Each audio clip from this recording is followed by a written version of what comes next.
$1,155 per veteran. We acknowledge that homeownership is not just about having a roof over one's head, it's about stability, equity, and the promise of the American dream. Thus, the state of New York and City of New York dedicated resources and enacted exemptions that ease the financial burden on our veterans, enabling them to secure and maintain a place they call home. During the mayoralty of Michael Bloomberg and City Council speakership of Christine Quinn more than 10 years ago, the Speaker and City Council pledged to honor 2 out of the 3 state-authorized exemptions for those who've served. The first exemption, the Alternative Veterans Exemption, is available to eligible veterans of foreign wars, those who have earned expeditionary medals, veterans with honorable discharges, spouses, widows, and widowers of veterans, and Gold Star parents. The second is the Eligible Funds Exemption. The Eligible Funds Exemption is available for veterans who purchased homes using eligible funds such as pensions, bonuses, insurance, and mustering out of pay. The third exemption, which was not adopted by the City of New York at the time, is the Cold War Veterans Exemption. The Cold War Veterans Exemption explicitly affords a property tax exemption to veterans who served during the Cold War from September 2nd, 1945 through December 26, 1991. The state authorizes New York's tax jurisdictions to offer all 3 exemptions if the jurisdiction so chooses. New York City currently has chosen 2 out of the 3. That said, a veteran cannot simultaneously utilize the Alternative Veterans Exemption and the Cold War Veterans Exemption once a tax jurisdiction offers it. It's one or the other. To address a concern regarding the question, what would it cost for the city to employ the Cold War Veterans Property Tax Exemption in 2024? This question does not have a direct answer for reasons that we will describe. At its heart are 2 challenges. One, a majority of veterans in New York City do not self-identify. 75.8% of veterans in the city don't self-identify according to the VA as of FY22. And 2, the federal government excludes a large number of veterans in the population numbers that it tracks. This is true for both the VA and the Census Bureau. Regarding the Department of Veterans Affairs, the VA excludes veterans who are not eligible for VA health care in its population counts. Among other things, a person who enlisted after September 7th, 1980 needs at least 2 years of active service in the military to be eligible for VA health care. Also, a person is not automatically eligible for VA health care if they have a discharge that is lower than a general discharge under honorable conditions. These people are not accounted for in the VA's data. Meanwhile, the Census Bureau only conveys the number of veterans who served on active duty status at some point and no longer serve. Many guardsmen and reservists are not included within that group. Speaking for myself, I'm a U.S. Army reservist who served in the military for more than 20 years. I am not counted as a veteran per the Census Bureau's metrics. This is because I'm still serving. I will be counted as a veteran once I retire from the Army because I have active duty service time. If I did not have active duty service time, if I'd spent my entire career as a guardsman or reservist who was never placed on federal active duty orders, then I would never be counted by the Census Bureau. Many veterans are excluded from what the Census Bureau and VA track when it comes to active versus non-active service. Many of those folks who are excluded are National Guardsmen and reservists. To put things in perspective, nationwide, approximately 1.3 million people serve on active duty status in the U.S. Armed Forces right now. Another 770,000 are National Guardsmen or reservists. These numbers were significantly higher during the Cold War. In 1985, there were 2.2 million service members on active duty and 1.1 million in the Reserve and National Guard. The number of veterans in New York City, according to the Census Bureau, this is the 2022 ACS 5-year estimate, which was recently released, is 135,138, of whom 106,952 served during periods of conflict, World War II, Korea, Vietnam, Gulf War onwards into what we now know as the global war on terror. The remaining 28,186 prior service members are peacetime era veterans. It is important to remember the Census Bureau does not break out veterans by era. However, the Census Bureau does break out veterans by era. However, it only includes those who served on active duty status at some point in their careers and who no longer serve. Many veterans of the Guard and Reserve who never served on active duty are not included in the Census Bureau's data. The NYC Department of Veteran Services estimates that at least 203,357 veterans live in New York City. Our numbers derive from VA data, the VA's Gross Domestic Expenditure Report for 2022, through which we know the number of past service members eligible for VA healthcare in New York City. It's 159,132. Beyond this, we estimate that 31,104 veterans are not eligible for VA healthcare. This is informed by multiplying national discharge averages by known VA information. Separately, from the Defense Department, we know that 13,121 active duty personnel, guardsmen, and reservists currently reside in the 5 boroughs.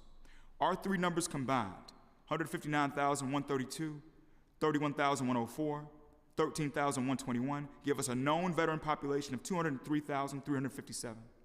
Even our numbers, because they're informed by federal entities, exclude a significant number of guardsmen and reservists who, because they never served on federal active duty orders, are not eligible for VA health care. DVS estimates that at least 30,000 New York City veterans, many of whom are former guardsmen and reservists who served during periods of peace, are amongst this excluded but equally important group. Another piece of information that we believe may be valuable to this conversation, according to the 2022 ACS 5-year estimate, approximately 33% of all housing units in New York City are owner-occupied. 1 million owner-occupied units out of 3.2 million total units. A 2020 Urban Institute study holds that nationwide, the veteran home ownership rate is 14 percentage points higher than the rate for the total population. This suggests a home ownership rate of 47% for veterans throughout the city of New York, 33% plus 14%. Using ACS data, which holds, once again, 28,186 peacetime-era veterans in New York City, simultaneously excluding those guardsmen and reservists I've mentioned, one can assume, just looking at the ACS veteran data, at least 13,247 veterans, or 47% of our peacetime-era veterans in this city, are homeowners. Staying with the American Community Survey, given that 106,952 combat veterans in New York City are in New York City, once again, based on this 5-year estimate, which we do not believe is fully inclusive, and assuming a home ownership rate of 47%, we can conclude that at least 50,267 combat-era veterans in New York City are homeowners. Given what we know from the tax report, 31,264 New York City veterans used a veterans property tax exemption in FY24, knowing that there are at least 50,267 combat-era veterans who own homes in the 5 boroughs, the utilization rate of the existing property tax exemptions in New York City for veterans, amongst those eligible for it, amongst combat veterans who own homes, is 62%. So 62% of all veterans who are homeowners, who are combat veterans who are homeowners, use one of the existing veteran property tax exemptions. Should we apply the same utilization rate, 62%, to the minimum number of peacetime-era veterans in the city who own homes, 13,247, then one can estimate that at least 8,213 peacetime-era veterans in New York City would avail themselves of a Cold War property tax exemption if allowed. So once again, we believe that 8,213 peacetime-era veterans who own homes would avail themselves of a Cold War property tax exemption if allowed. In total, that 8,213 veterans multiplied by the average annual benefit of the existing property tax exemption for veterans, it's $1,155 equals $9.5 million. So we believe that 8,213 veterans who are peacetime era own homes would use an exemption if allowed. The average annual benefit is $1,155 per veteran. For the combat vets who use it, that comes out to $9.5 million.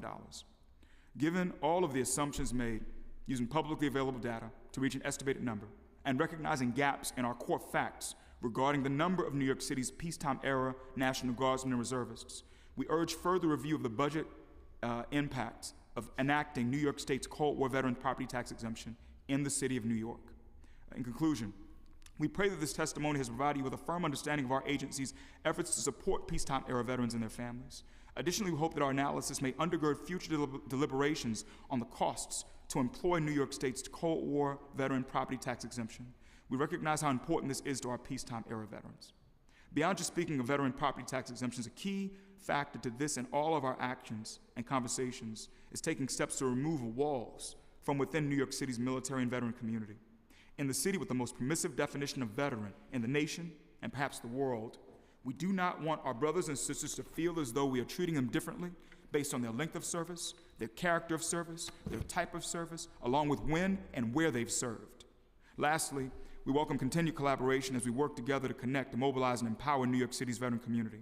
I urge you all to please contact me, our Chief of Staff, Cassandra Alvarez, or our Senior Advisor of Intergovernmental Affairs, Jason Lochran, with follow-up questions or thoughts. Thank you. Thank you, Commissioner. We've been joined by Councilmember Areola. those numbers that you just read, again, might cost us $10 million for property. That's your estimate, that which is very valuable at this point, because it's not a lot of money. But would you say that since many veterans don't self-identify, if we offered the property tax exemption, that would actually bring more veterans to self-identify? I mean, there's an advantage to that. There's, not only would they get the exemption, but they could get other services too that we don't know. We don't know they exist, in fact, right?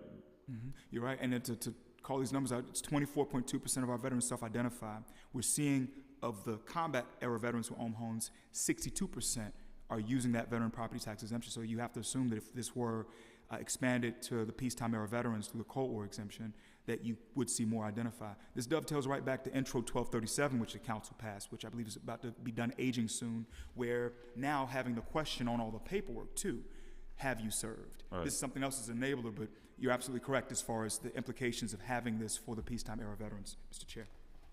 So you agree that Cold War veterans who served between the end of the Vietnam War and the beginning of the Persian Gulf War deserve more benefits than they are currently getting from the federal, state, and our local governments? I think it should be, I don't think of it as more, I think of it as equal benefits. And a key thing I'd love for you to take away from this today is more than they're getting now. Equal, yep, correct, yeah. Mr. Chair. Equal, so everybody should get the same. Equal. In other words, we don't want to, we've got so many people not identifying because they feel like, oh, I'm not really a veteran, I didn't serve in combat, or I didn't deploy, or I was in the Guard, I was in the Reserve. And I just want us to attack that in all ways, shapes, and forms. If you took the oath, we want to do right by you, right. Mr. Chair. All right, thank you for that. And again, this is, we've had some discussions on this, certainly at our hearings before. What particular outreach did DVS do to Cold War veterans of this peacetime era? I'm going to pass it to Cass to answer, but I've got to underscore, we're trying our best to make our folks feel like you're no different from your brothers who did deploy. For us, it's you took the oath, we put hands on you, we love you. So I just want to say that, but I'm going to defer to Cass on the comms. Thank you, Commissioner, and good morning, Chair Holden and members of the committee. We're very fortunate to have two veterans on our communications team. So they engage the community with a sense of cultural competency and perspective of those who served, which we appreciate. And so we have a few key pillars that we structure our communications around. Number one is our weekly newsletter. It's sent out via email. We've got about 10,000 subscribers on that newsletter list right now. That's a content-rich communication. It changes weekly. It's got information about various benefits and events happening throughout the city.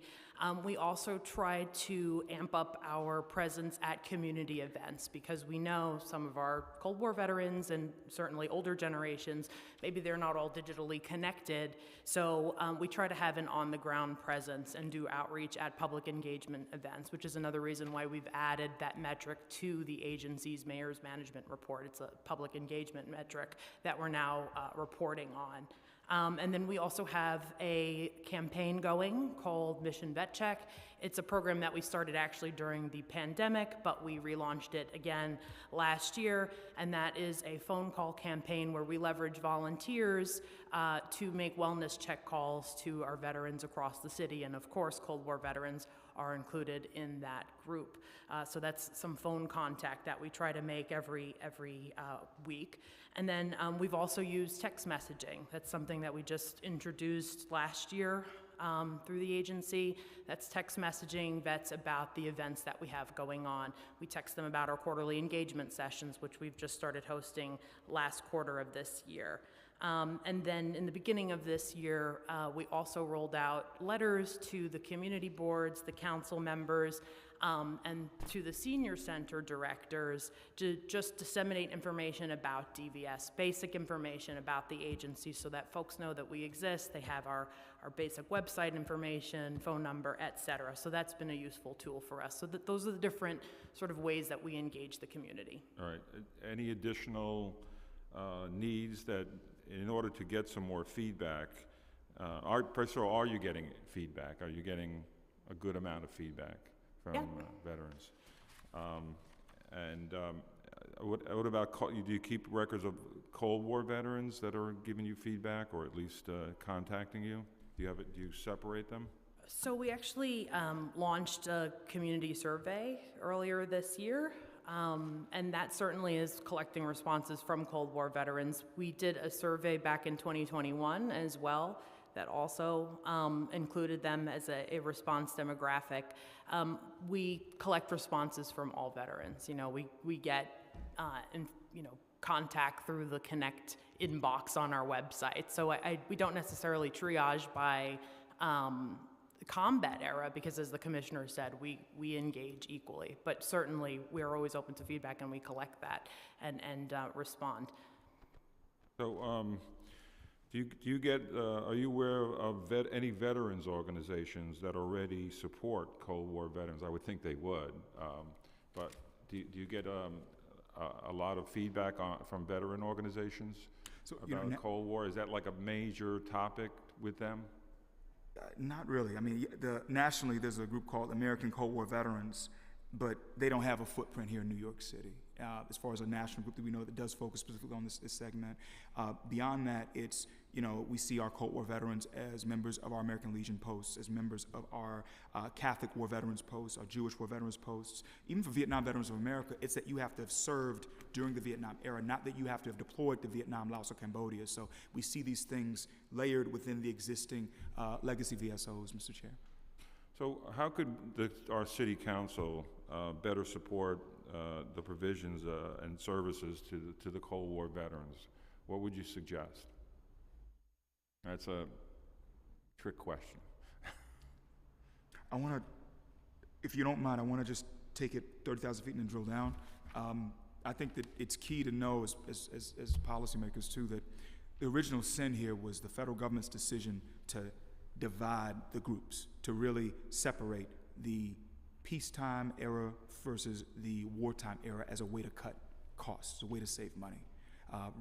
There was that decision made back in the 1980s where you have to have at least 2 years of active federal service to even be eligible for VA health care, which is a turnkey for so many other things. And I think we've seen that kind of metastasize in other ways where at state and local levels, folks started making these decisions to surgically, set things up where we want to, I'm going to have so much money, I'm going to give this group of veterans a benefit versus this group. Right. Well, and I just, and I think we know the motives to save money, obviously, but the city can compensate somewhat with legislation that we've introduced actually in the last council, and I'd like your opinion on the bill, even though it's about to be reintroduced. It was Councilmember Borelli's bill. It was introduced in the last session, and like I said, it's about to be reintroduced, which would amend the administrative code to establish in New York City the real property tax exemption for Cold War veterans that is allowed by the state of New York. The state of New York says we could do it. We elected not to, and I think we need to fix this. So I know that you support it because we've had conversations. I hope I didn't, but I think I don't want to speak for you, but I think it was your priority, it was my priority when I became the Veterans Chair, because it's the right thing to do.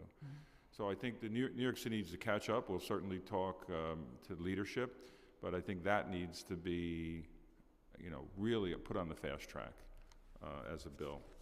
So anyway. Mr. Chair, just to double down where you are, as a veteran, I can't sit here and not support this as far as doing right by our people. And it gets, to me, it gets at the heart of self-identification. Like we need to remove these walls where people think I am a veteran or I'm not a veteran, et cetera. And you took the oath, we need to do right by you. So as a veteran, I'm wholeheartedly in favor of it.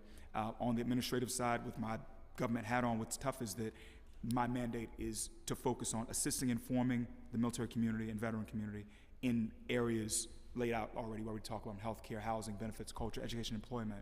This piece, as far as, I don't have the authority to weigh in that capacity. I get that. That's why. But as a veteran, I want to be very clear. Absolutely, right. This is I know this is critical. Again, there's that.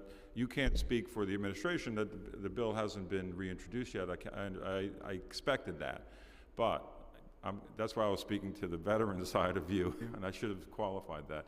But like the offshoot, there's so many other, like I mentioned before about the benefits, not only of, they could self-identify and get more benefits. But let me just go back to outreach again, because I had, we talked about this a little bit more, but I'd like specifics if you could, in addition to what you're already doing in outreach, what about piggybacking on other communications with the city of New York? Like, if they're communicating almost every month, I get a few things from the city of New York. Couldn't we put it in an envelope with something about veterans' benefits? If you if you haven't self-identified, maybe it's a good time because this you might qualify for this, and this. I mean, could that be? Are you doing anything on that? Do you want to take? Okay. So I think that we've done that a couple of ways, and we're certainly exploring furthering that idea. One of the things that we've done, as I mentioned before, is that we shared our flyer and our information with the senior center directors. So we're not necessarily piggybacking off of a direct mailing in that sense, but we're piggybacking off of a standing system that DFTA already has in place to engage their senior center directors. I think they bring them together quarterly. And so the commissioner has been presenting at those meetings, and then afterwards we're disseminating our flyer and all of our information out to those center directors so that they can hand that over to their members. So that's one idea. I know that you're mentioning like getting into other mailings like with the Department of Finance. I think that's something that we can certainly explore. We've toyed with that idea before. I think, if there's movement on property taxes. And another one that Cass was directly with too is reaching out to all who had identified as veterans who were in Passport, working with the Mayor's Office of Contract Services. So we've done those types of partnerships. And something that we are excited about too is working more closely with our elected officials, such as yourself, as far as making sure that any content that we can include within existing mailers that you have, that can be an amplifier of us. And so that's another piece, Mr. Chair. But yeah, let's look at creative ways, because I'm always thinking about communications. That was my field. So that's why I mentioned everything available in the neighborhoods, bus shelters that are ads that the city can do, or even free stuff. Like billboards that are in between the contracts. Let's say they sit there dormant. They're many times the billboard is peeling already, that they don't have another ad, and billboard companies might be able to donate that space. We provide the art. Let's say your office provides the art, and they just put it up for a few months.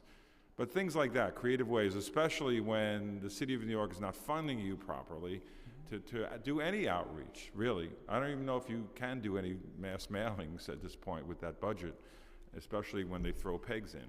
So, again, that's, do you want to speak about your resolution?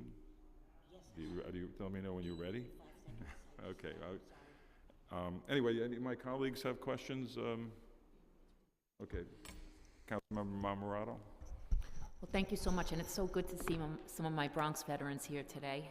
Hopefully you guys are going to speak in a little bit, and I'd like to hear what you have to say, and thank you for showing up. So it kind of boggles my mind to hear that some of the peacetime veterans don't receive services. What would you say are the most important services that they're not receiving? Like something that would be such valuable to their life? I think the VA healthcare is at the top of the ticket as far as, and when we think about it, the VA guidelines right now, you have to have at least 2 years of active service. Councilmember Marmorato. And so what's happening is, it's really the guardsmen and reservists who served during periods when we were not at war. So think about that period between end of Vietnam to the beginning of Desert Shield, Desert Storm.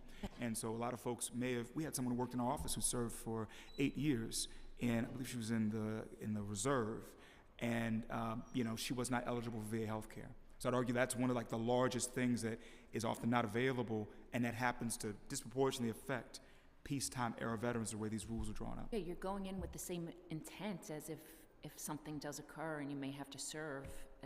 I don't understand why they're not entitled to any kind of health care services, not even physicals, anything like that, just no health insurance. A caveat as of late, giving credit to the federal government, they've made it where if you have toxic exposure, while in military service, you may be automatically eligible for VA healthcare. That's something tied to the PACT Act. And so that is something that we are grateful for on the federal side. But the fact remains that for many of our folks who answered the call and who served, especially Guard and Reserve who served when we were not at war, when they were not in a situation where they could be deployed, those folks are bereft of benefits.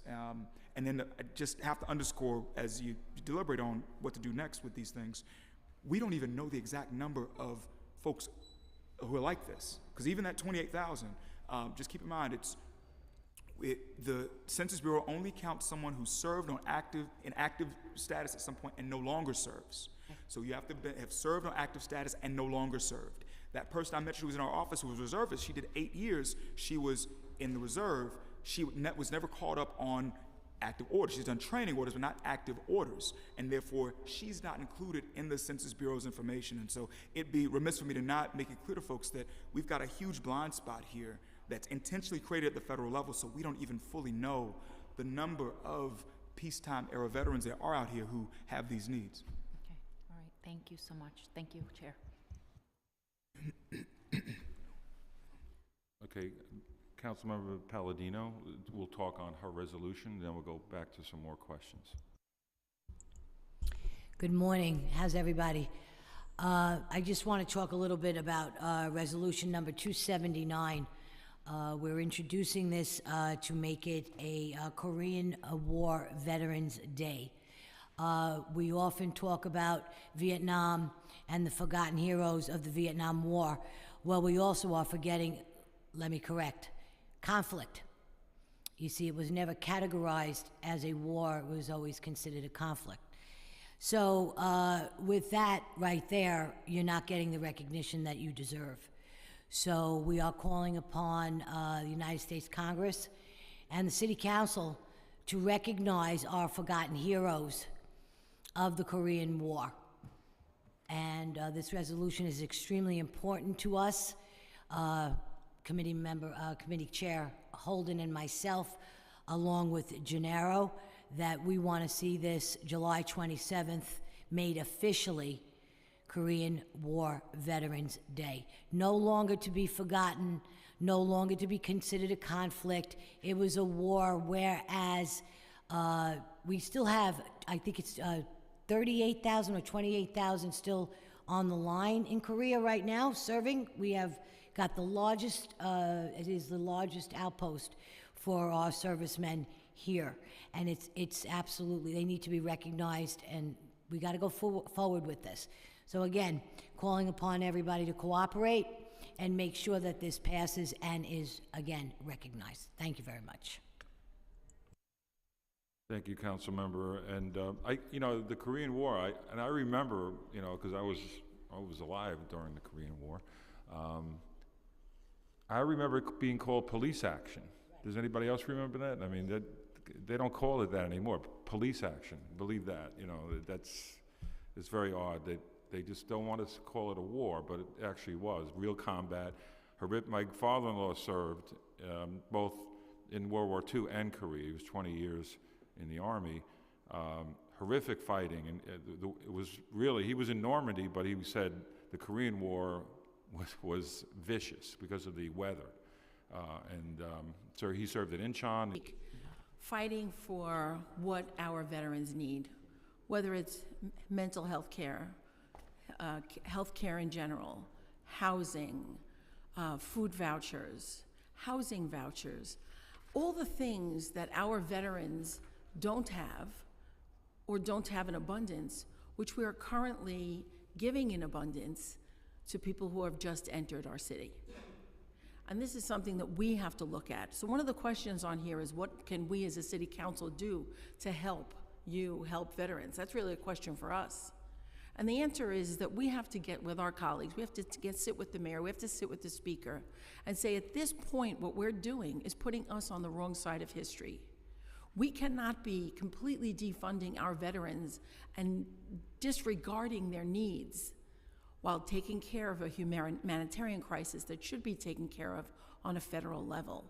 So I give you my commitment, and I don't speak for the entire committee, but I believe that our chairman, who has been a staunch advocate, and that's why he is a chair of this committee, We need to do better. We've said that from day one. We haven't done better yet, but we need to do better. If the money is there for people who have just entered our city, the money is there to take care of those who fought for our city, our country, and we need to take better care of them. And then we will see veterans in homes.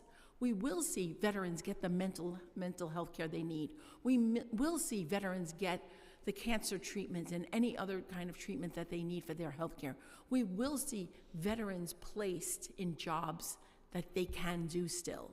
We will see veterans put first.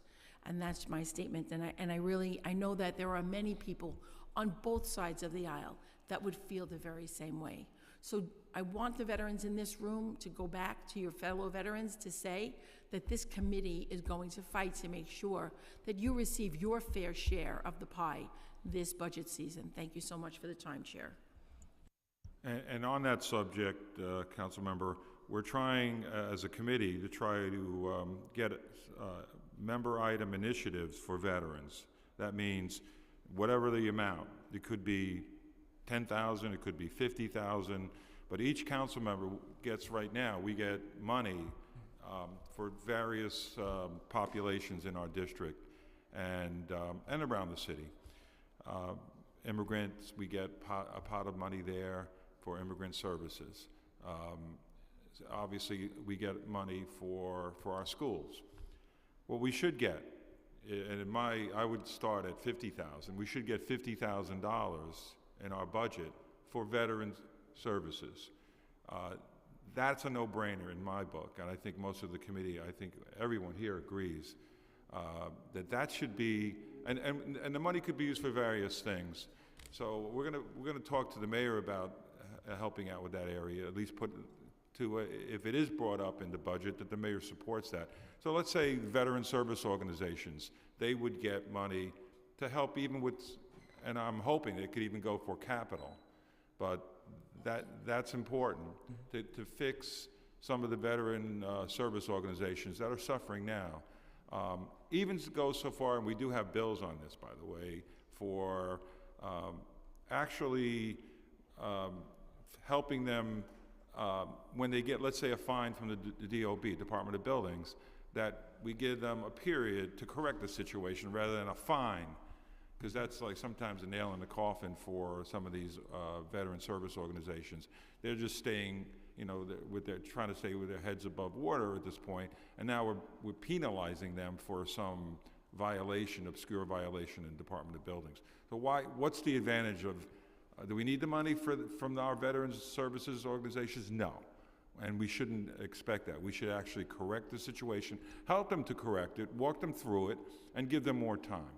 So that bill is also lingering, and I hope this committee can hear that in the near future.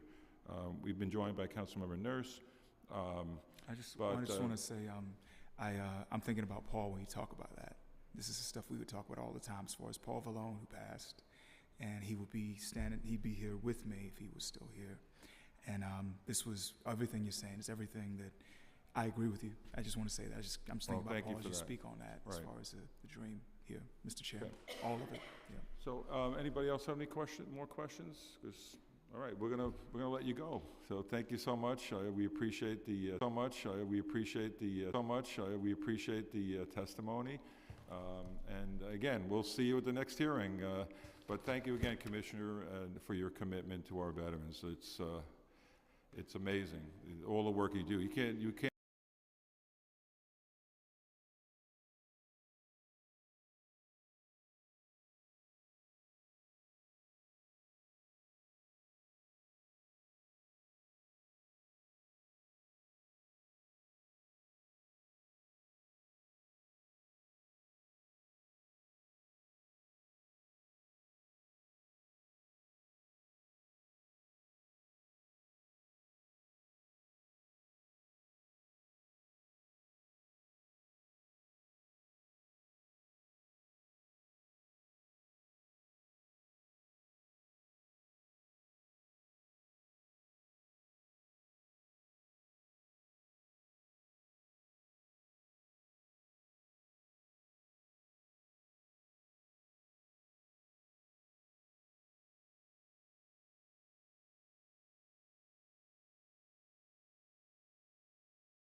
statement or additional written testimony you wish to submit for the record, please provide a copy of that testimony to the Sergeant at Arms.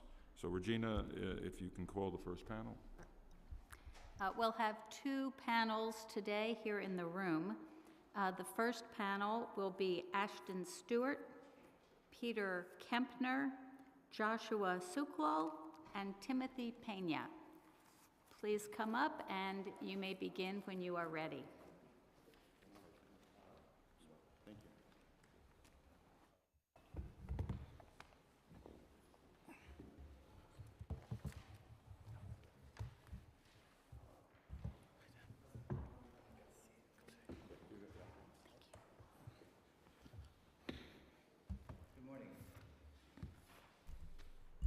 My name is Ashton Stewart. I'm a veteran liaison at MJHS in the Hospice and Palliative Care Program. Chair Holden and members of the New York City Council Committee on Veterans, and Regina, thank you for all your work and for holding this hearing today to address resolutions number 10, 157, 270, and 279 that will publicly recognize the bravery and sacrifices made by our World War II veterans and Korean veterans. Since joining MJHS, the number of veteran patients we care for continues to grow, as does the complexity of their needs. Our aging veteran population, in particular World War II veterans and Korean War veterans, face unique challenges on a daily basis that we see that they need additional support and planning that are vitally necessary for patients and caregivers. Since 2010, MJHS has been a member of the We Honor Veterans Program, a national initiative between the VA and the National Palliative Care Organization. We are a level 5 provider, which is the highest you can get, and we mentor other hospices across the country. And last year, we won the We Honor Veterans Outstanding Programming Award for our robust program.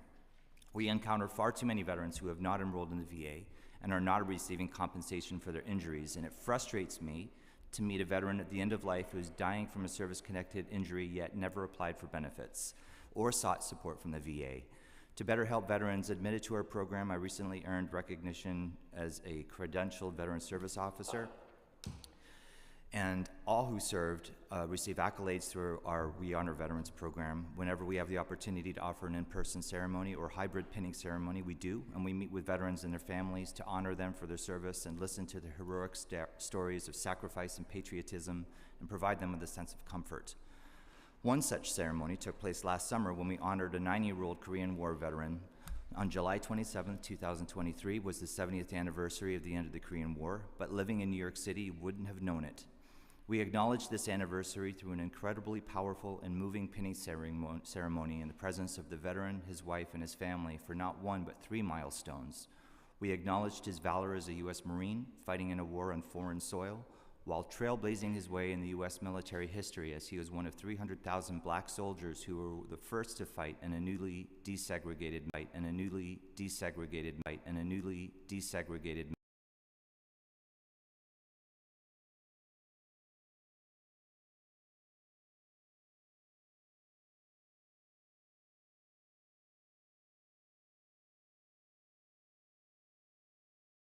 was presented with a special citation from New York City Department of Veteran Services Commissioner James Hendon, acknowledging his exemplary service and leadership. There is so much richness in a veteran's life that often goes by unnoticed or unspoken. There are also many missed opportunities for veterans to access benefits. The VA has recognized that less than a quarter of veterans are accessing memorial benefits, even though almost all veterans and their spouses are eligible. This number lags far behind the interest shown by MJHS veteran families, indicating that awareness is crucial. Matthew Quinn, the VA's Undersecretary for Memorial Affairs, recently stated at a Senate Committee on Veterans Affairs hearing that increasing awareness is a top priority to inform the underused memorial benefits. By supporting resolutions 10, 157, and 279, there's an opportunity to connect with veterans and their families to empower them with the knowledge on how to access these benefits. Veterans often have unique circumstances that affect eligibility outcomes, and they need help understanding how to navigate the application process, and one such case was one that we saw last year with a POW. MJHS cared for a Jewish World War II veteran who was held prisoner by the Nazis for 90 days, and he was discharged with 20% serviceability. And it wasn't until 2020 when he was diagnosed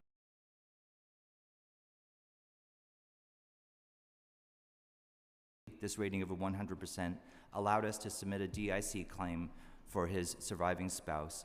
So it's not just veterans who are unaware of their benefits, it's also the surviving family members. Public declarations that celebrate the bravery and sacrifice of our veterans, as these three resolutions will do, will help address this gap and engage those who are still with us and who served during World War II and the Korean War.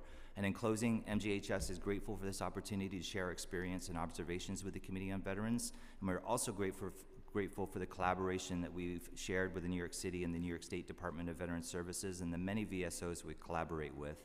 MGHS saw a 46% increase in our hospice patients last year, a fact that we can attribute to the increasing number of veterans in New York City over the age of 65 that reached 71% in 2020. We seek to collaborate with you and your colleagues and other veteran community stakeholders to advance our shared work in supporting this vulnerable population to ensure they receive the best possible care throughout their entire life journey. Thank you. Thank you. Peter? Chair Holden, members of the committee, good morning. My name is Peter Kempner, and I'm the Legal Director at Volunteers of Legal Service. Volunteers of Legal Service, also known as VOLS Veterans Initiative, is part of our senior law project, where we focus on end-of-life and incapacity planning for older veterans. We provide these veterans free of charge with powers of attorney, last wills and testaments, living wills, healthcare proxies, and other advanced directives, allowing them to make their wishes clear at end of life and empower their caregivers to act on their behalf. We also do veteran outreach through our micro-enterprise project, which focuses on small business owners and micro-entrepreneurs. For many veterans who are returning home, owning a small business is an effective path to financial stability and independence upon their return from service.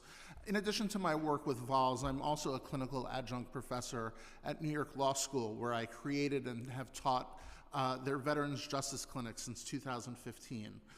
I've been a legal services attorney for over 20 years and have focused on serving veterans for over 12 of those years. This experience has taught me that the legal issues faced by veterans are often an interconnected web. For instance, knowing that your client has served in the military and when they served can often be the key to unlocking benefits and services that can contribute to protecting their rights. Sadly, that's not always the case for veterans who served during what is considered to be a peacetime period. The New York City veteran population is an aging population.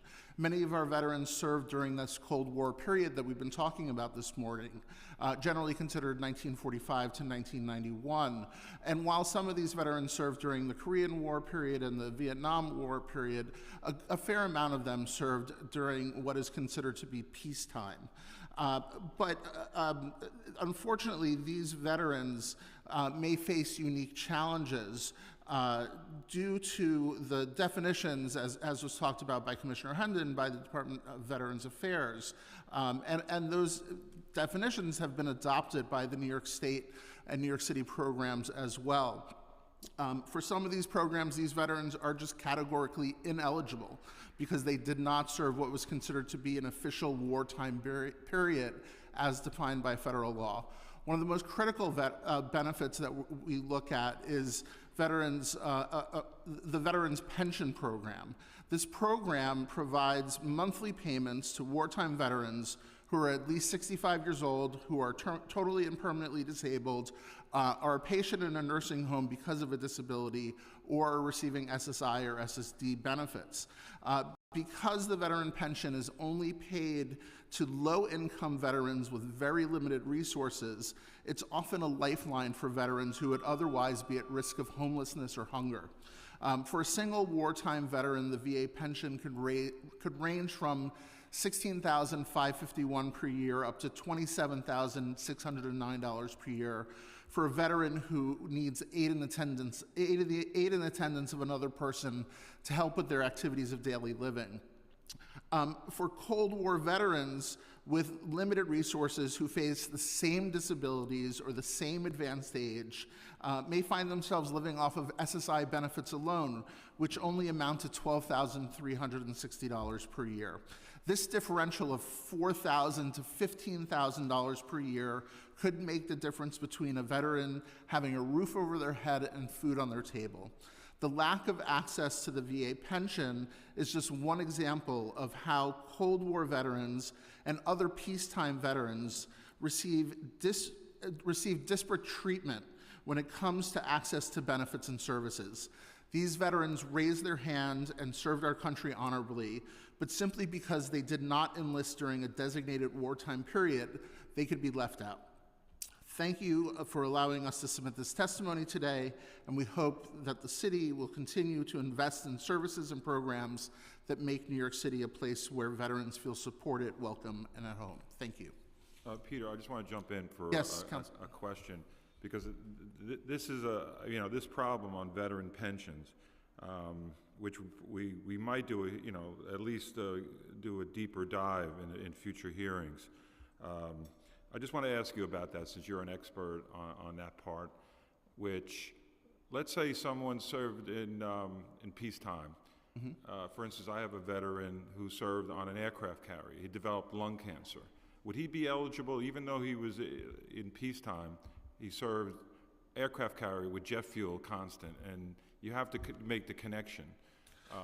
Would he get the pension? The connection is the key word there. So that veteran may be eligible for a service-connected disability benefit, which you have to show that there was an event in service, in this case, the inhaling of jet fuel, coupled with a current disability, the lung cancer, and that there was a nexus between those two things.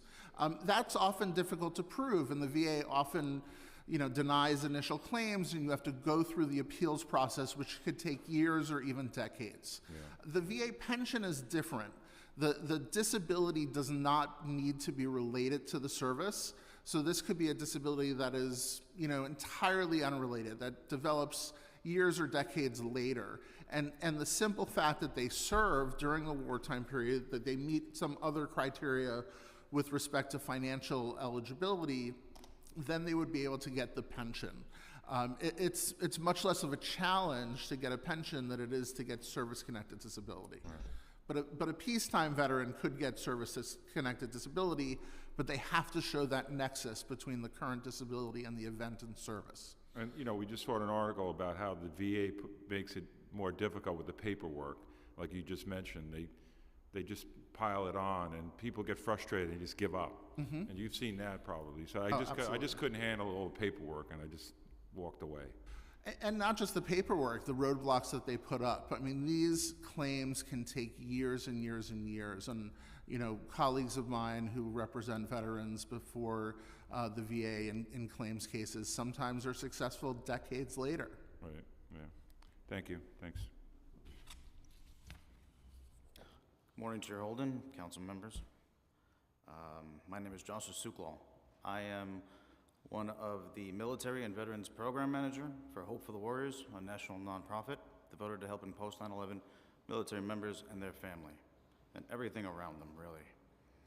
I'm here to say thank you so much for Resolution 0157, recognizing June 6th annually as D-Day Remembrance, mainly because that's roughly 80 years that it should have been done already. I represent a community that I've found very wholesome. They've taught me how to be a good human, and that is my brothers and sisters of the post-9/11 GWAT era. What I see is the lack of help. I've heard everyone speak. Everyone wants to help, but no one's really helping. The idea that I have to go through schools, different organizations, really, I get tired. But I have people holding my hand, helping me along the way. And I just want to know, do I get more help? Can I get the city's help? Because in the end, people come to New York for this one reason. If you can make it in New York City, you can make it anywhere in the world. And after going through whatever anyone had to go through in the military, you want to make it. You want to do it. In the end, you want to thrive. So, GWAT era ended in 2021. We will have our veterans coming out of the service. We need to help them. Help me help them. I don't plan on reinventing the wheel. I just plan on using it, and I need help. Thank you. Thank you for your testimony. We'll talk offline too, so thank you.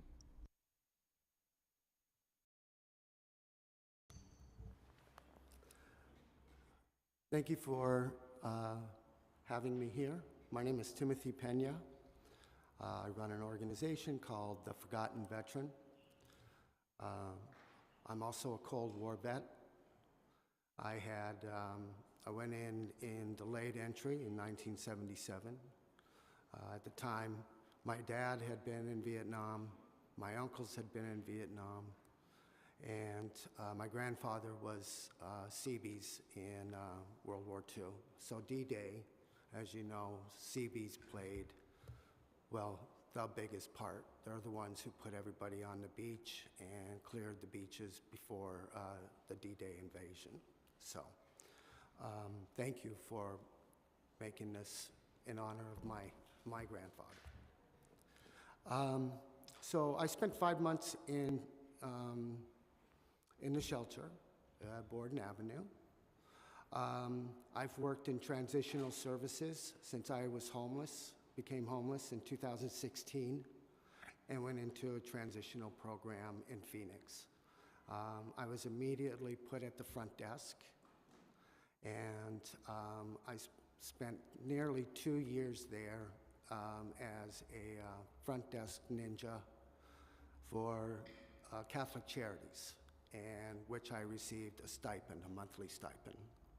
I got, I believe, $300 or $400 a month stipend for the front desk work, and I also did all of their social photos. We did the announcements, I did the resources, as well as the outreach program for Manor House, which is, and we did that for about 2 years. We had anywhere from 100 to 120 visits per month by veterans who were in the homeless shelter, in camps, in their cars. Some of these guys were reservists, not eligible for the VA programs that we were with the Grant Per Diem program, which is the same program over at Borden Avenue. There's a lot of talk here today about Cold War veterans and our benefits. I was PTSD for 30 years before I suffered a huge breakdown in 2014. And it was then that I decided that I needed to either get help through the VA. Part of that was getting diagnosed and filing a claim. So I was a peacetime, but because I was in a combat program or a combat situation, I was I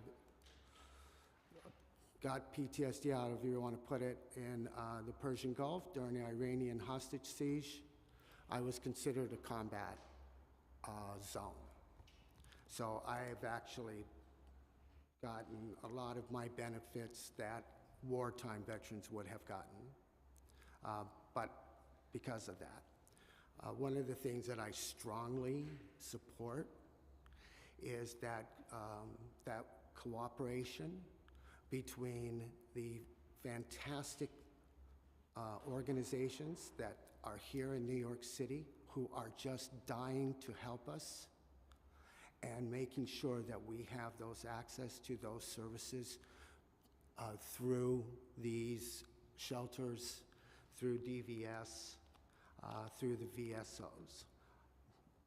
I would suggest that with nearly 50% of the veterans that I came across while I was working in transitional services and what I witnessed over at Borden Avenue in the 5 months there, that we are really wanting to step up.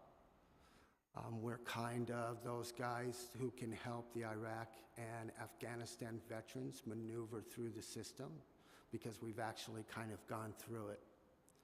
But we're seeing a lot here with veteran eligibility. I can guarantee you the community doesn't care. The community sees us as veterans. They see us as a veteran where we serve, whether we served in the National Guard, whether we served in the reserves, whether we saw combat, they don't really care that much. And we're being denied access to resources, jobs, and housing because of these policies that are not being worked with.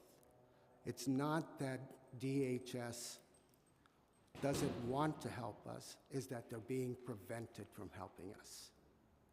And they're being prevented because we are stuck in these shelters with no community interaction, no community engagement. Yeah, Tim, let me ask you something, because you said you're a Cold War veteran, but yet you're getting combat services or benefits. Right. Did you have to apply for that, or did they just naturally consider you in a combat veteran? So what I ended up, when I filed my claim, I filed my claim in 2015. And so at that time, I was just filing a claim for disability. And I ended up getting 70% for PTSD. And the PTSD is more or less, so my underlying conditions were depression and anxiety. I had witnessed a suicide while we were in the Persian Gulf. And just never got past it. And I went for years and years without being diagnosed. And so finally I got diagnosed in 2017. And it opened up a lot of doors for me. So it was determined, because of the Iranian hostage siege, that was a combat zone, the whole Persian Gulf. So all of us that served in that period of time in that position, part of the siege, and I think it was, 144 days or something like that, or 444 days, are actually in a combat zone. And these are the type of things that they don't know. Yeah, there's a lot of Cold War veterans that had, they had periods of combat which are not recognized. So Right. that's why, Right. in your case, it's obvious that it was. But there's, over the years, the Cold War extends. Originally, the Cold War was considered before the Vietnam. When I was growing up, it was before the Vietnam era, but then we've had Cold War, even now. So obviously, but we do have skirmishes, we do have battles, we do have action by our service members. So your case that's very interesting, because I just wanted to see, was it difficult? Like you said, it really wasn't difficult to get it. They recognized it on their own. But it's like, I just wonder about other Cold War veterans who are constantly having these battles of paperwork. Yeah. And that's what I think we need to try to break through that area. Thank you so much. Thank you all for your testimony. Appreciate it. I'd like to call our next panel, Armando Crescenzi and Jean DeFrancis.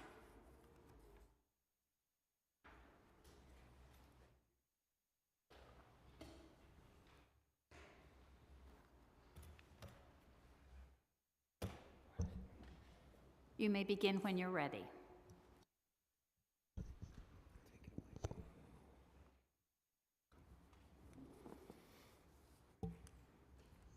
Good morning.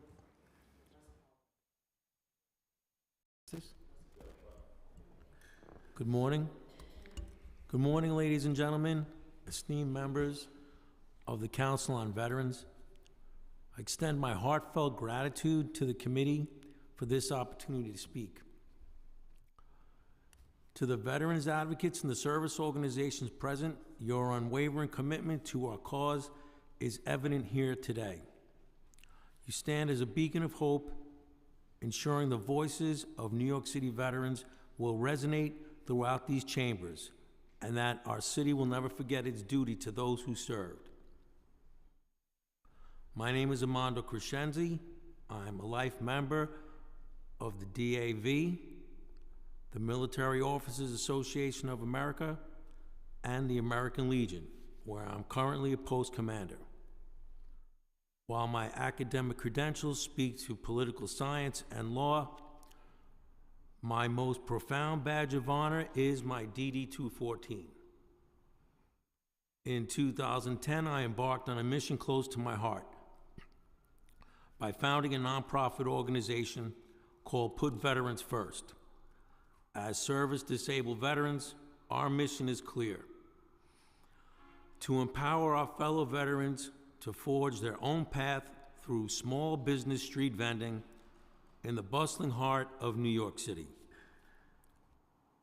My journey into street vending began in 2003, where I became acquainted intimately with the hurdles and injustices that disabled veterans face daily. It's a reality stained with disgrace. Our New York State Legislature boasts laws designed to favor veterans, such as the freedom for a disabled vet to vend throughout the state in any city, unshackled by local placement restrictions. Yet, despite the promise enshrined in General Business Law 35 and upheld by the Appellate Division in Caswan v. Aponte, the reality falls far short. The competitive landscape of street vending presents formidable challenges, even for the most resilient. While General Business Law 35 theoretically grants veterans access to prime locations, the city refuses to acknowledge our state-granted rights, rendering them null and void. Mayor Adams' recent visit to Corona, Queens, painted a stark picture of sidewalks overrun by illegal vendors. While I empathize with their plight, it's disheartening to witness a de facto moratorium enforcing vending laws against illegal immigrants. Today, I implore the City of New York to extend the same courtesy and respect to its disabled veterans, and to show the tens of thousands of the same respect it shows to its disabled veterans, that it shows to the tens of thousands of immigrants who are vending illegally. Declare a moratorium or a grace period and liberate the service-disabled veterans from the shackles of the city placement restrictions. Let a veteran pursue the American dream with the same fervor as any other New York City resident with the entrepreneurial spirit. Thank you. Thank you. Good morning, Chair Holden, New York City Council members of the Veterans Committee, and members in attendance. My name is Gene DeFrancis, and I am the commander of the American Legion in the Bronx County. Thank you for providing the opportunity to speak on behalf of our members and Bronx veterans. Since its inception by Congress in 1919, the American Legion has drafted the GI Bill, ushered in the modern VA, and most recently promoted the passage of the PACT Act. The American Legion is the nation's largest and most powerful organization of U.S. veterans and their families. Today, it has nearly 2 million Legionnaire members. I'll not go into detail in the nuances and different cultures and roles of each branch of service. However, I will say the common thread of every American veteran is the desire for peace, freedom, and both security of self and family. The American veteran is part of an all-volunteer force, and they do not join to harm others, but to protect and serve. As veterans, we have no say in which conflicts we engage in or where we are stationed globally. We are property of the United States government. We do what we are told or risk non-judicial punishment or court-martial. Every veteran, from cook to special forces, knows the taste of the gas chambers we experienced in boot camp. We know the bitterness of missing important dates, birthdays, weddings, and funerals. We know what it's like to be told what to eat, when to eat, how to eat. We know what it feels like to be marginalized and surrender our freedoms. We are broken down to be built back up as part of a cohesive team in our respective branch of service. This creates strong pillars of our community and city that strive for success. It is why we value our fellow veterans so much. Each of us is also trained in security and serve as sentinels to watch over our own and keep them safe.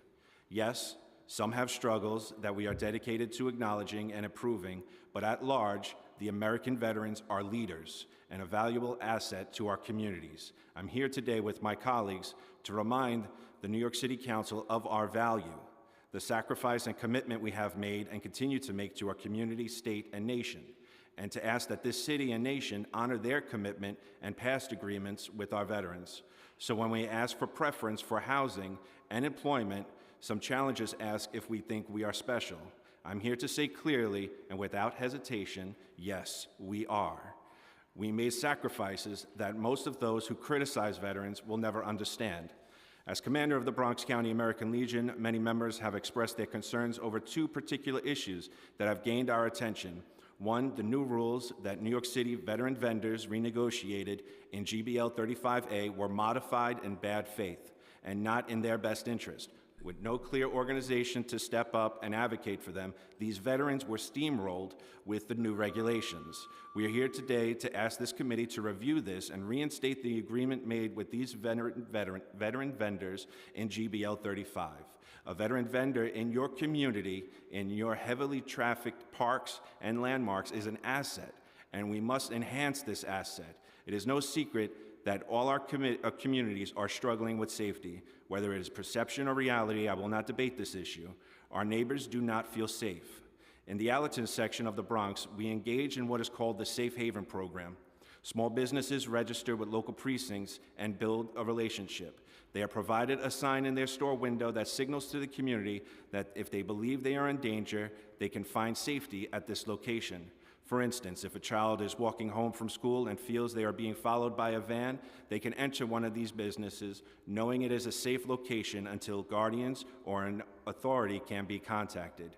We have spoken to our members and we offer the same proposal for our parks and throughout our 5 boroughs, a safe haven for our community, and all we request in exchange is for experienced and registered veterans to vend.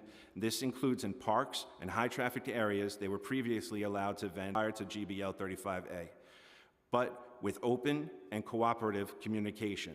This protects our veterans and guarantees their location so that our veterans no longer will have to sleep in their vehicles to secure their location in front of the Metropolitan Museum, and protect our veteran vendors, especially our service-disabled veterans, from conflicts and oversaturation.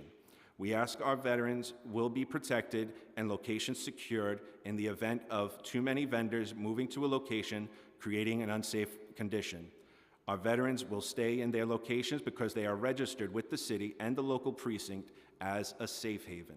Our veterans will provide fingerprints and background checks so that they can assist anyone in danger, even added training to identify risk and threats to the community.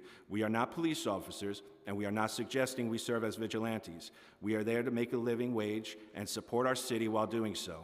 We can serve as eyes and ears to keep our city's most vulnerable safe during the day and night in our parks and in our plazas, where we are not obstructing traffic and providing a service to all New Yorkers and tourists alike. The American veterans are heroes, and we are ready to serve and collaborate with the city we love. I add that no veteran honorably discharged should be denied a vendor's license, and they should be processed and distributed promptly. Locations should be secured and approved by proper channels, including the local precinct, serve as a safe haven partner. Veteran safe haven vendors should be desired in all locations, including plaza and business improvement districts. Veterans, especially older or disabled veterans, should be able to secure their location and continue to register and apply a helper. Taxes and fees of this service is something we can discuss in future communication. And lastly, I want to discuss the HHC approval of Fortune Society Just Home project in the Bronx. The American Legion will not sit by and allow unvetted, unrehabilitated felons to receive resources and services before the veterans of the United States of America. We acknowledge and know full well people make mistakes. They can be rehabilitated and can learn from these mistakes. Many veterans have also found themselves on the wrong side of the criminal justice system. The concern is that by Just Home's admission and own words, they do not discriminate against the service based on the crime committed. They include murderers, rapists, and violent offenders with no promise or guarantee that they have or will receive treatment and rehabilitation. With resources readily available, with federal funding dedicated to servicing veterans, there is zero logical or ethical reason that veterans do not receive priority for this location. Our elected officials have approved this plan. The community at large has overwhelmingly supported this proposal and has stated so in various public hearings. Yet HHC board has ignored this option and voted to approve the Just Homes program without considering other, more effective options. Our leadership has spoken with VA leadership, who are in desperate need of more space. They have gained community and elected officials' support, which I'll add Just Homes does not have. We asked Just Homes to look for another location which will allow us the resources we earned, and HHC Jacoby Medical Center loses nothing. And the community and veterans receive the option they deserve and desperately need. I thank you for your time and the extra time, and look forward to continued partnership and communication. Thank you, Gene. And by the way, we were just talking, I was just talking to my colleague. We're going to request a joint hearing with Small Business Services to really resolve this and really get some of your ideas going. So you have that commitment from me. We can only request, though. We can't I force appreciate it. you, and our members are ready to assist and continue the dialogue any way we can. Okay. Great. Thanks. Thank you both for your testimony. Thank you all for being here. We have to resolve this in my lifetime. I mean, really, this has been a nagging problem for a very, very long time. And it's frustrating to a lot of our members and veterans, especially when the agreement was. But again, these ideas are great, and let's implement them. Thank you so much. And it cost us nothing. We're giving our services. Thank you. Thank you. Thank you. We have one more last-minute addition to the in-person testimony. And please come forward, Ricardo Garcia.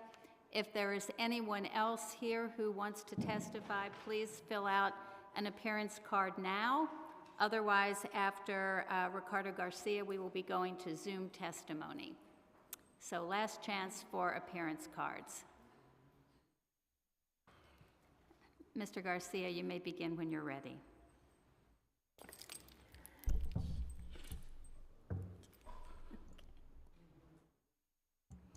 Hello? Okay. Good afternoon, everybody. Oh, actually, good morning. Wow, it's still morning. Yikes, what a long morning. It's a pleasure to see all of you. Councilman Holden, it's always good to see you. And all the rest of you, council members. I'm actually going to highlight or discuss the same concern that my colleague had presented. I'm the Vice Commander, First Vice Commander for the American Legion. In the same thread, I'm going to discuss the Just Homes Initiative that is that was just recently presented by my colleague. Good afternoon, council members. My name is Ricardo Garcia, and I'm here to propose an alternative to the current proposal. But first, let me introduce myself. I'm a U.S. Army combat disabled veteran that served 25 years in the United States Army. One of the biggest issues that has faced the veteran community, in addition to reintegration and returning from service, is securing access to health care and homelessness barriers. In New York State, the United States Census notes that 665,257 veterans in 2021 reside within the state of New York. And in New York City, of those 665,000, 144,558 as of 2021. Many of these veterans have been diagnosed with health conditions that have adversely impacted their ability to live fulfilling and healthy lives. In addition, as a result of these conditions, some veterans' ability to secure employment has been deterred as a result of those ailments. The inability to secure employment directly results from the health conditions and denotes a significant correlation between living fulfilling lives and securing adequate housing, which has been hindered due to some of these ailments. While many strides have been made to identify and improve the health outcomes of this population, the biggest health care issue facing veterans is reducing homelessness. It's synonymous. Sadly, in New York City, many veterans still do not have access to housing. Congress has gone to great lengths to fund several programs within the Veterans Administration to combat the veteran homelessness crisis, but the data still reveals that many are still struggling to find homes. particularly here in New York City. The programs I previously highlighted, that I previously discussed, I will highlight now, such as the HUD-VASH program, the Housing and Urban Development, VA supportive housing, services for the SSVF, supportive services for veteran families, and the grant per diem. All of these have all been helpful in reducing the number of homelessness veterans, but there are many more who have not benefited from these services and are unaware that these services exist. In 2009, just to highlight how much money has been funneled by the United States government, $376 million was invested to combat veteran homelessness. As of 2022, federal funding has increased to $2.8 billion. $376 million in 2009. In 2022, $2.8 billion. I'll repeat that number, $2.8 billion as of 2022 to combat veteran homelessness in houses. So the reason I'm bringing this up is because the Just Homes Initiative is looking, they have an empty building there that would absolutely, fit the need of the veteran population. And in addition to that, the James J. Peters Veterans Medical Center stated on many conversations that I have with them that they would be willing and would love to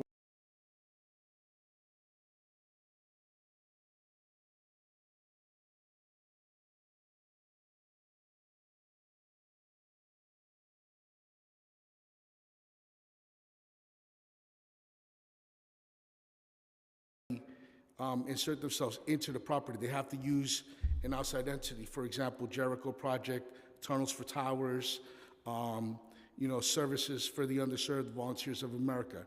Any one of these nonprofit organizations that would work with the Veteran Administration, they could actually take that building that is in existence over there at Jacoby Hospital and retrofit it to fit the need of the veteran population.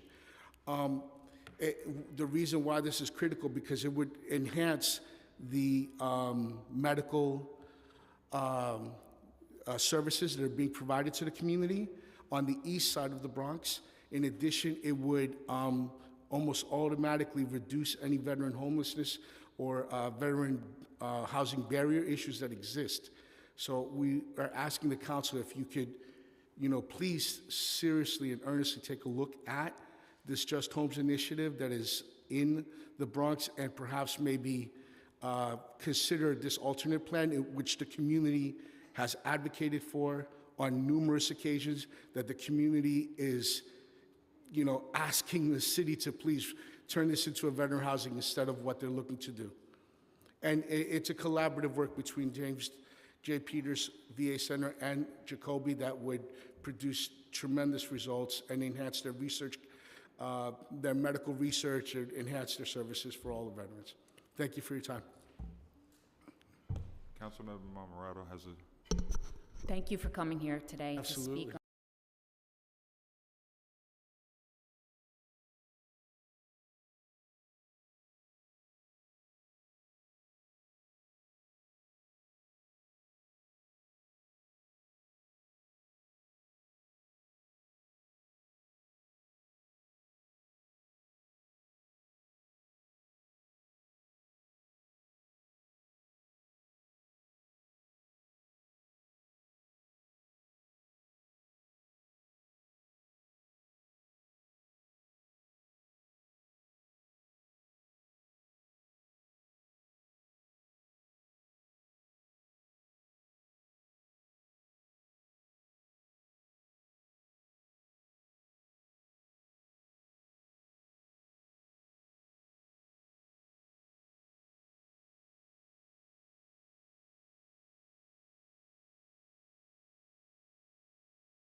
They've found housing. You found your own. You found your own solutions here in the Bronx, Jacoby Hospital. So my question is simply, why? How come? And I just don't understand. So that's 3 questions along with my statement. What do you know about that? So now I want answers to this. I want to know why your voices are going unheard. And thank you for testifying today, and thanking Christy for making us aware of your dire straits that you were in. Because once again, our veterans are put on a back burner while those who swim the Rio Grande to get here are getting everything they need, and you have put your lives on the line, and your health needs aren't being met, your housing needs aren't being met. Our veterans need to be handled, and handled properly. I promise you, this committee will work on whatever it is that our veterans need. Thank you very much for coming here. Thank you. Thank you. And thank you to everybody. Yeah, thank you. Did you want me to answer those questions? Or No, you can, wait, Ricardo, wait. I think we should start with funding DVS, giving them a significant amount of money so they can move accordingly, because they're really the tip of the spear. No, but I visited a supportive housing for veterans in the Bronx, and they said they had vacancies for supportive housing, but not for affordable housing. So the next step was a big problem. So people had to stay in supportive housing longer, and it was very, very difficult, and many just transitioned into finding their own apartments, but without any help. So when I have an affordable housing construction project going up in my district, and we had no carve-out for veterans, but I've spoken to the developer. I said, well, I'll approve this, or at least I'll support this, if you consider veterans priority. And he said we could do more of that construction if the city wanted to do it. So that's our goal here on this committee, is to get affordable housing priority for veterans. And we're going to work with all the council members here to make sure that happens. So the affordable housing has to match and be in alignment with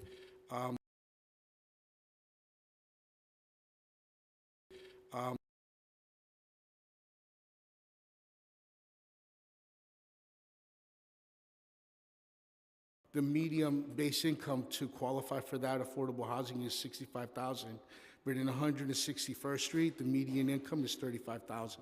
So that's not affordable housing by any means. Right. And then the other thing that we also have to look at is that, just going back to the Just Homes Initiative, there's over 80 units in there that could be dedicated, to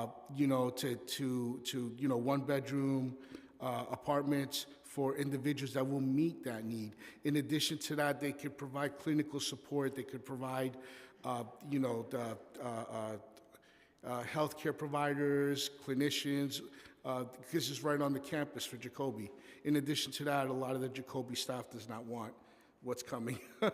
So I think it's a win-win. Maybe a new request, a new RFP perhaps should go out, might help. We'll talk to you again about some ideas. But again, you said you served 25 years? 25 years. Wow. If I was smarter, so when I you would have probably done 4. When you enlisted, how old were you? Oh my God, I was 18. 18. Yeah. Wow. Well, it's actually 17, went in at 18. Yeah. Wow. So thank you for that amazing service, and thank you for your advocacy now. No, absolutely. No, it's not a problem. Ricardo. Served at the World Trade Center during 9/11. Served many of the bridges and tunnels in the airports on the security missions and Thanks. The American Legion is amazing. Thank you so much for your testimony. God bless you all. Thank you. Have a wonderful day. And we have one final in-person witness before going to Zoom testimony. Gus Stavroulakis, please come forward. You may begin when you're ready.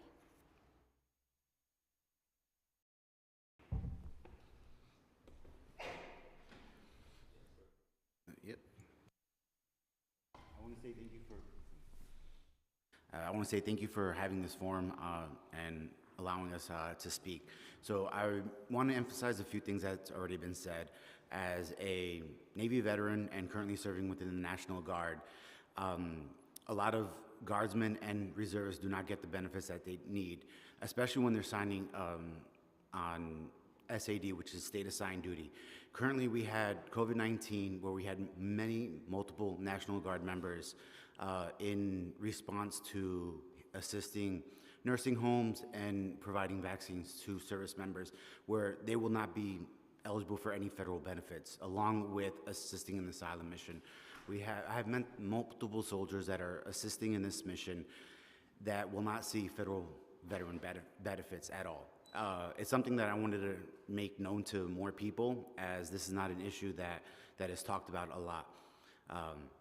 Second thing is I'm a researcher at NYU, currently working with veterans' health issues in preventing opioid overdose within the veteran population. This is an issue that has not been addressed. I work with many veterans currently homeless or in shelters such as Borden Avenue, and do not necessarily get the resources that they need, whether through mental health or physical health. And so, like a lot of my other veterans have mentioned, is their housing. They're going 2 years without any housing addressed, living in a shelter for multiple years and being passed around from one shelter to another. I just want to let the committee know that this is happening and to be aware of this issue. Thank you. Yeah, that's what I heard at Borden. Every time I visit, we get the same the biggest complaint is the mental health issue that we're not really addressing till.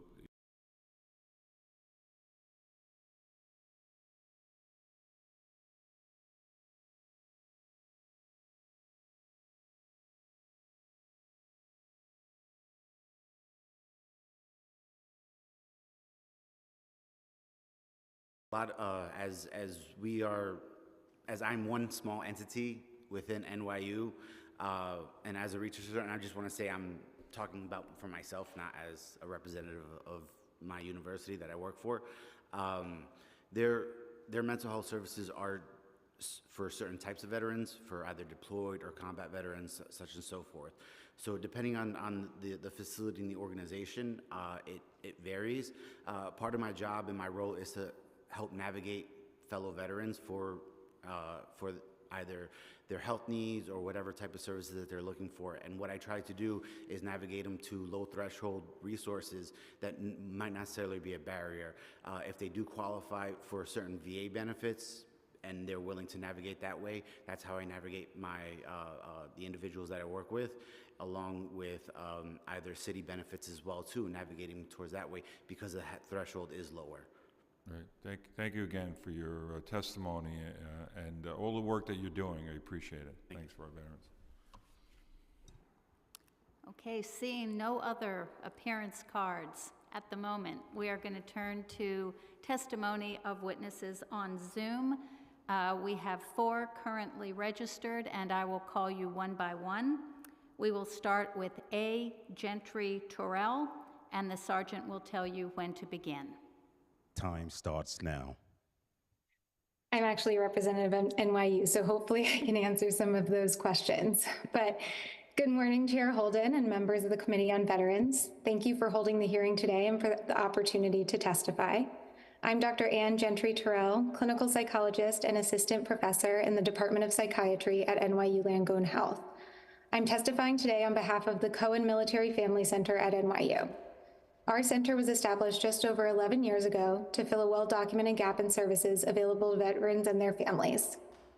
The Military Family Center provides free mental health treatment for veterans and their families, regardless of discharge status, who are experiencing the long-term effects of military service. This also includes treatment for co-occurring substance use and mental health disorders. Since inception, our center has served 4,077 veterans and their family members. To reach veterans who are ineligible for care elsewhere or who may be disconnected from mental health services, we have developed strong partnerships with the VA, the Department of Veteran Services, and many other organizations. The sheer number of individuals served demonstrates the necessity for public-private partnerships in order to meet the needs of the veterans and their families in our community. Central to the mission of the Military Family Center is decreasing barriers to high-quality, evidence-based care for our nation's military families. While the center was originally established to meet the needs of the growing number of post-9/11 veterans seeking mental health services, we consistently receive referrals from veterans and family members of all eras who continue to be affected. In an attempt to honor our mission, we extend our resources to meet these needs. All too often, we have seen well-intentioned new missions that sometimes minimize the impact of veterans of prior wars. Thus, we believe it is essential to honor our World War II, Korean War, and Cold War veteran as is described in these resolutions. We applaud the New York City Council Committee on Veterans for support legislation towards equity for veterans of all eras to ensure they are acknowledged for their work and sacrifices. This acknowledgement can often enhance a sense of meaning in one's life, which we know has a positive impact on mental health. Veterans and their family members are seeking mental health services at a higher rate than ever before, and this sharp increase in demand for our services has resulted in struggles to meet the demand and ultimately a wait list for services. For example, we currently have a wait list for our City Council-funded traumatic brain injury program. The funding from the Mental Health Services for Veterans Initiative remains the sole source of funding for our center's TBI program, and this program provides much-needed evaluation and rehabilitation services for veterans with TBI, many of whom struggle with co-occurring substance use disorders. Our center is equipped to work together with the community to address the ever-growing needs of veterans and their families. We hope the council will further invest in the veteran population, and we urge the council to consider further supplementing citywide capacity and ongoing demand for support services for veterans. Thank you again for the council's past funding for the Military Family Center and the opportunity to testify today. Right on time.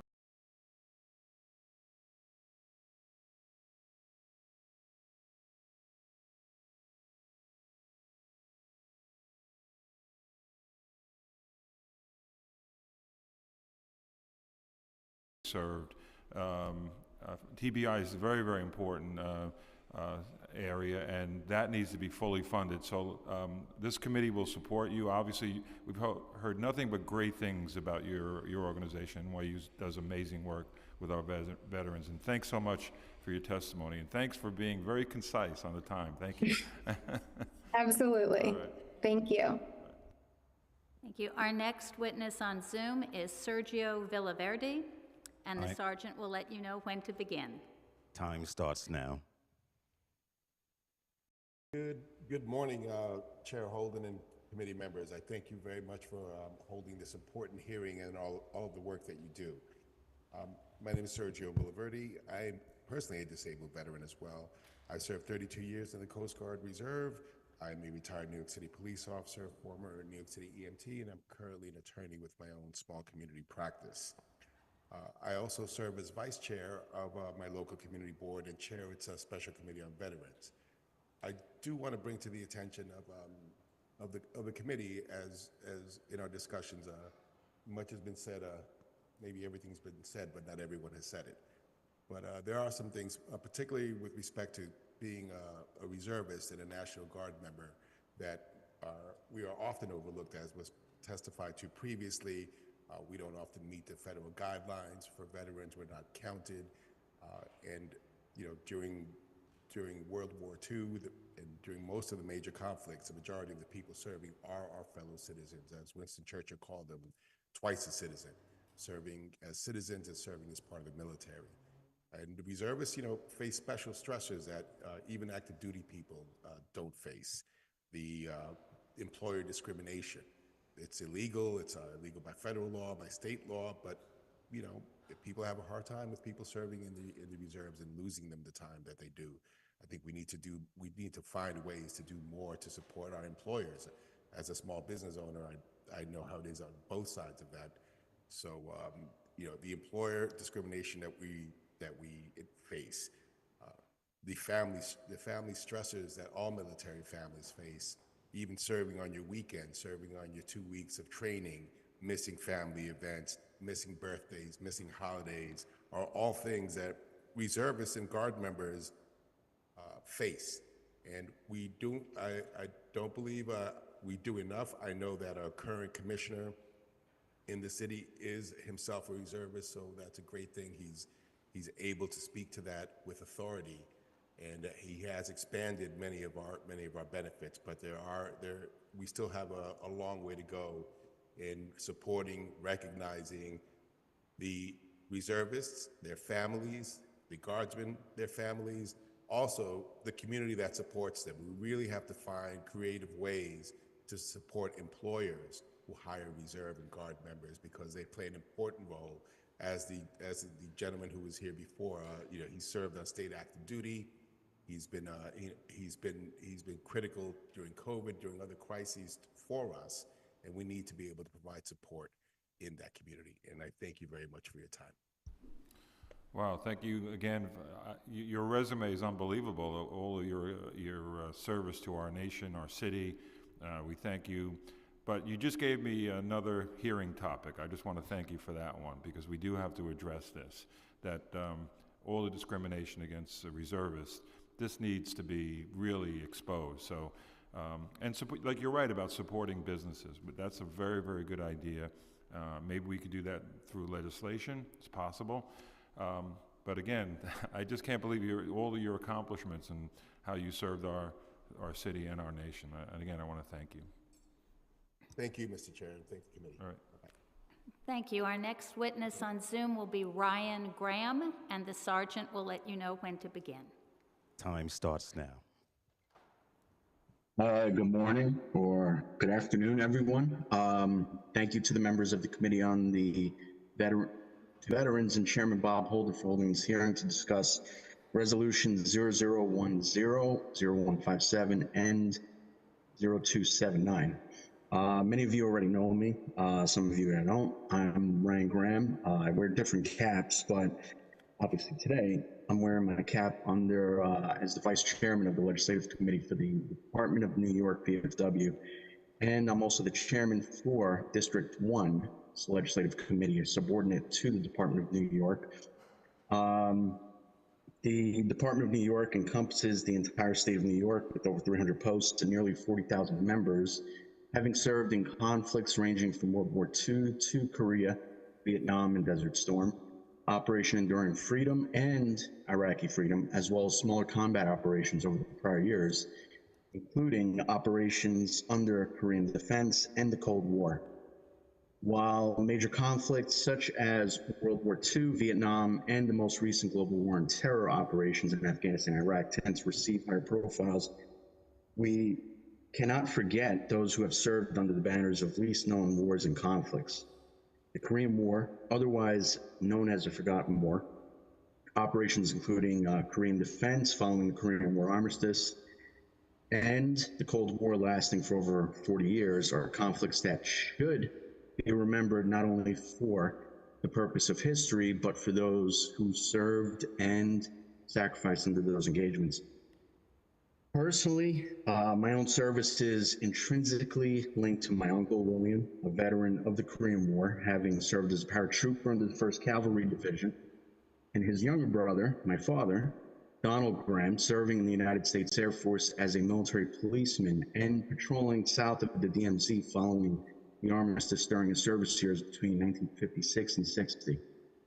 Although both of them are long gone, their service to their country and community when they came back home is one of the primary drivers for my own service, and the reason why we shall not forget their service away and back at home in New York City. While we strive to support those that have served through fiscal and other means, veterans and VSOs alike, we must not forget to remember these conflicts from the Korean War and Korean defense following the armistice, and those quiet professionals serving on the front lines of the Cold War. Besides supporting our veterans and VSOs through tangible means, it is also the responsibility of those that have served and those that have not to remember and become teachers to those important moments in history. In conclusion, we support these resolutions, and speaking a little bit off of these resolutions, things that were touched upon. Thank you, Chairman Holden, for bringing up the issue with VSOs as far as the fines. One of the things we've been saying for years is outreach instead of fining VSOs out of existence. And obviously we don't have too many advocates on the legislature, whether city council or the state, and obviously Senator Adabo, he's pushed the 120-day bill. I just had to mention that. So hopefully eventually we get this pushed through. And a few other things, and I love Councilwoman Ariola and Palladino because they may be brief in what they say, but it's very powerful. And I know Councilwoman Ariola, she mentioned the funding part. I've been dealing with policy for over a decade for veterans under the banner of the VFW, and unfortunately, it's a low-hanging fruit, to be honest.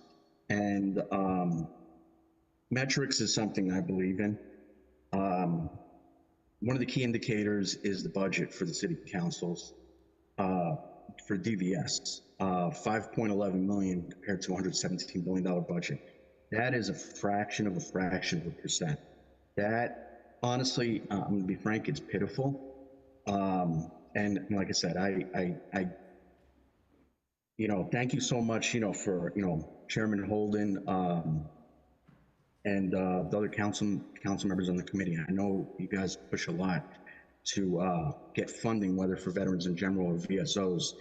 And I just want to throw out a metric, a few more numbers. 5.11 million, that's not a lot. I saw recently, I think it's sitting in the queue, a couple of council members pushing for a $15 million budget for migrants when it comes to mental health.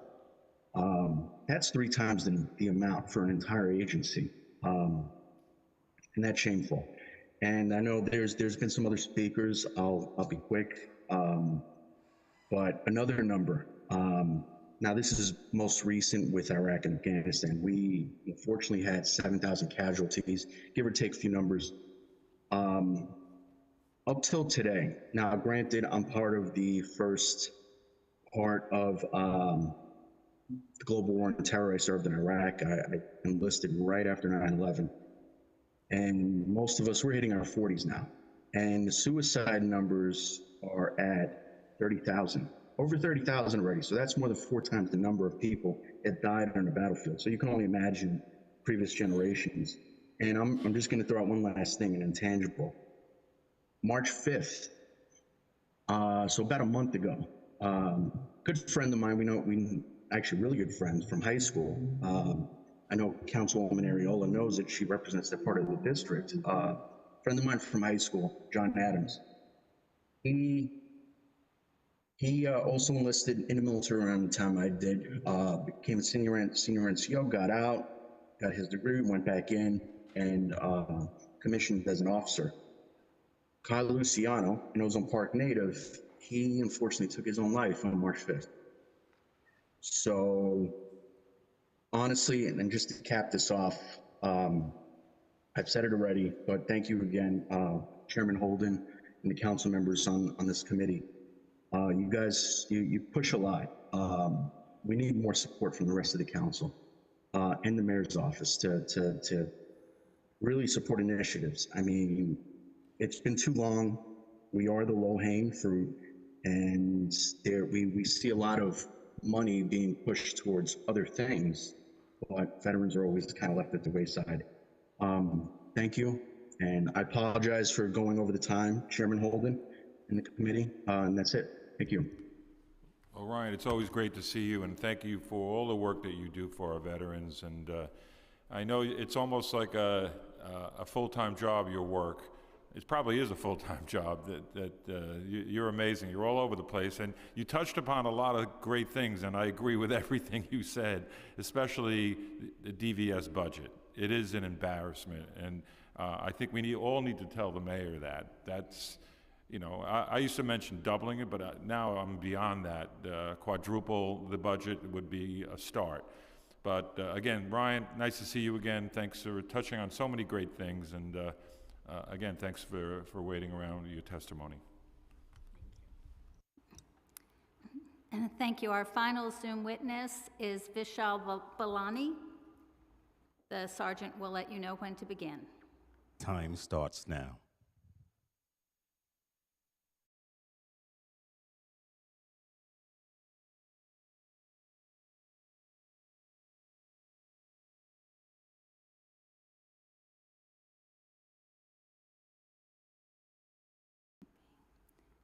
Vishal Balani.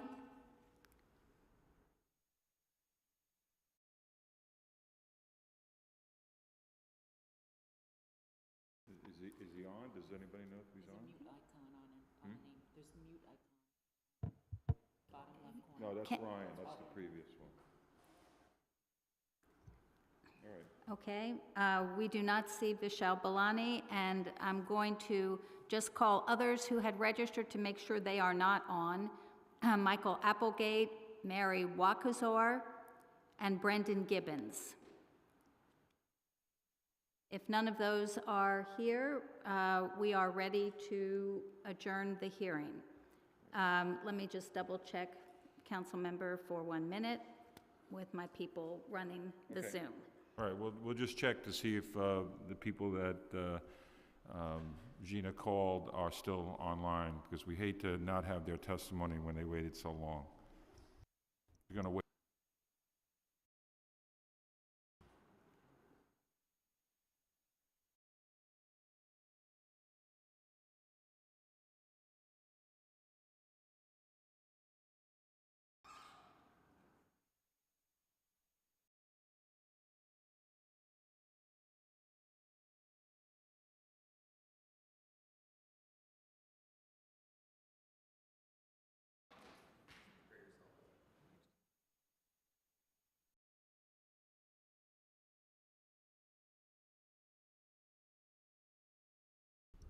I'll just fill in the dead time here now, but I just want to thank everyone, both present and online, for an amazing hearing. We got so many great ideas.